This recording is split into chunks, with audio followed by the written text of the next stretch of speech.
You travel in the woods in search of wolves. A pack that had wildly grown out of proportion had been terrorizing the nearby village. The people telling you their frightful tale. A sheep goes missing every night. They're like shadows in the night, only hungrier. Rightly dangerous, you hear me? But in the tremor of their voices and the fear in their eyes, you suspected something worse than wolves.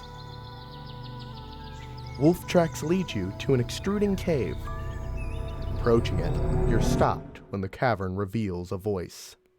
Come no closer, human. Make your offering of flesh.